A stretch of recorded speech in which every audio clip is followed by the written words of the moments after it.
Welcome to another edition of the Real Reflections Colin Dave podcast, co-hosted by my brother Dave Nelson in Carrington, North Dakota, and myself, Grant Nelson, here at the studios of Thief River Falls Radio. And good morning, Dave. How are you doing today? Good morning. Oh, not bad. Had a nice day yesterday, and the sun is working its way through some foggy-looking clouds here, so it sounds like it's going to be okay again today. Well, it's about 3 hours behind here, I imagine, so we haven't seen anything yet. It seems like we usually get your weather, but it usually takes a little bit of time before it gets here. Now, we were out there, our nephew Jamie and myself were out there getting some essential equipment for farming, and it looked like there was some wet potholes out there, and it looked like there's been a little scratching done, though, too. Yeah, there has been a little bit done. Fertilizer has been spread in a few places. It's really a testament to what tiling does for you in a situation like this, because the tiled ground now, that people have done is really starting to show its value.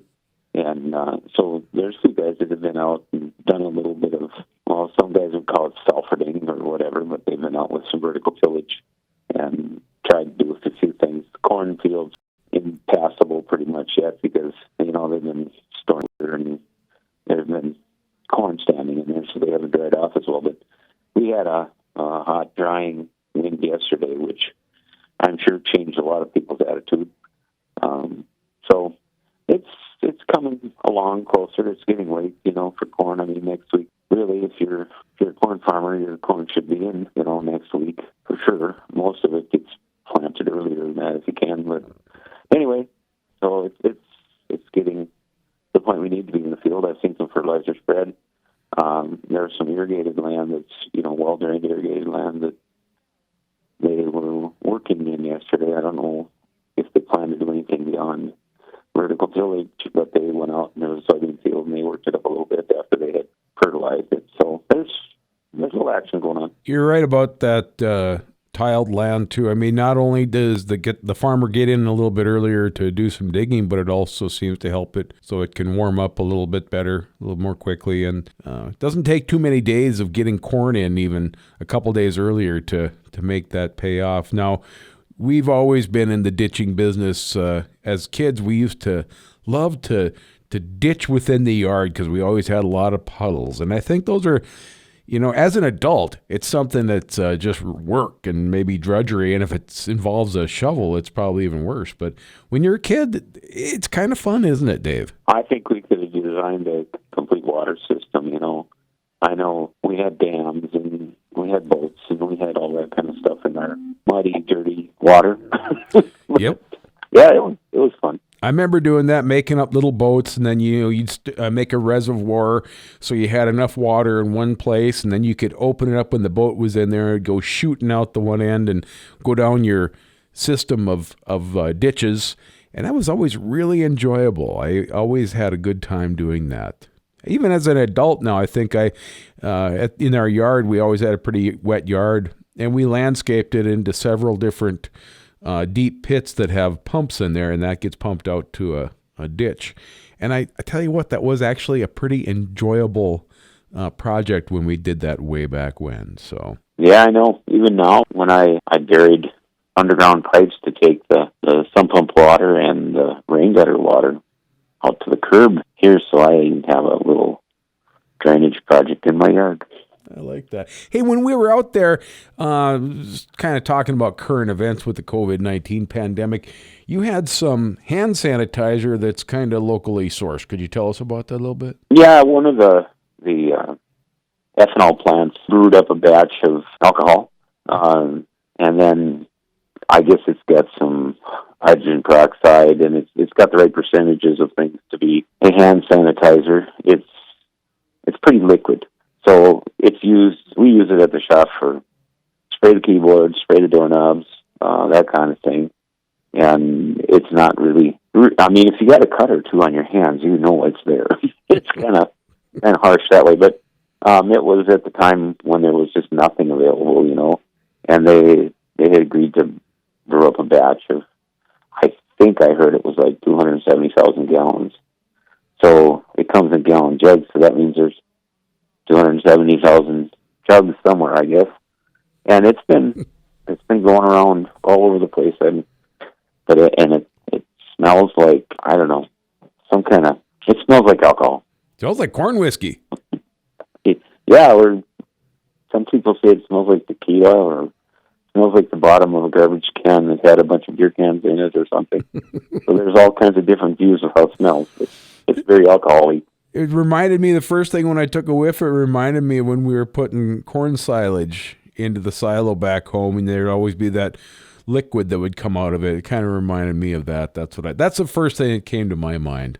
Yeah, I know. I remember the cattle standing in that stuff, and they'd sip it, and then they'd stick their nose in the air, and, you know, it was, I don't know if it was to the point of alcohol yet, but it sure tasted terrible, because I had tasted, of course, at one point. Yeah. And it has a horrible taste, very bitter at that point. It just needed a little more distilling in the process. Let's talk about our tractor. Yeah. Let's talk about our tractor of the week now. This week is the 4786 International. You brought it up, and I pulled up some pictures. A good-looking tractor. Yeah, it was a kind of an interesting tractor to me. I'd never really been around one until the first spring that I started working here in 85 in the spring. And we had a 4786 in the shop that had a great big V8 engine in it that had an engine failure of some sort. And I remember it needed a crankshaft, and we went to search all over the place for a crankshaft, and we found one in Canada somewhere. And I believe it even was at some mining, a dealer that sold mining equipment, because it was also used in some big payloaders, that engine. And the guy went and got a crankshaft, and I think it cost him $3,500 at the time. Oh. And that just floored me that you'd get a crankshaft for that, because I had been used to working on putting crankshafts in 4020s and that kind of thing that were $800 for a new crank. You know, people thought that was high. But anyway, that was a spring something like this. It was late, and a lot of urgency with getting this big tractor going. And I remember when we got it all done, it cost him about $10,000 to fix the engine up, and I'd never heard of such a thing. You know, I mean, you could overhaul a little 6-cylinder engine for, you know, $3,000 or something like that at the time. But yeah, it's a tractor that I will remember for a while, and I will remember the sound that it made, and, you know, how it looked. And I don't know how they really performed. I know they had a lot of power, but it was one of the tractors that Steiger built for someone else, you know. Yep. But that one was kind of unique in that it had international axles and an engine in it. And that had a lot of horsepower to that one. How many at the V8 engine? I see it's an International Harvester 3.1 liter 8-cylinder diesel. My word, that must have been a huge engine. Yeah, it was a big engine. It was 880 cubic inches, I believe. So. A lot of horsepower in that one. It's pretty tractor too, but if it costs that much to repair, I think it would probably be best as maybe a parade tractor nowadays. Yeah, a lot of them have been repowered. Just about any V8 four-wheel drive tractor that was made out there, there's some form of repowered kit for it to put a different engine, one that's easily accessible, parts easily accessible and that kind of thing. Yeah, they repower them with a Cummins or something like that, don't they usually? Yes, yeah, usually they'll repower them with Cummins. Well, you got anything else for us this week, Dave? Oh, I guess I'm just kind of waiting, hoping people will get started in the field here now so we can get done, because I hate when you get too late. I do not like planting in June. Ooh. So hopefully weather holds and we can get going, get in the field. That'd be good. And I look forward to not having any stories of planting and when prevented planting starts and all that kind of stuff. It'd be nice just to have a regular season and move on. Yeah, it would be very nice. And it sounds like we're expecting a kind of a cool, dry summer. So don't know what we'll get. All right. Well, thank you very much, Dave. We'll talk to you next week. All right. See you, Grant. Bye-bye. There he is, my brother Dave, in Carrington, North Dakota. I'm Grant Nelson here at the studios of Thief River Falls Radio with our Rural Reflections Call and Dave podcast.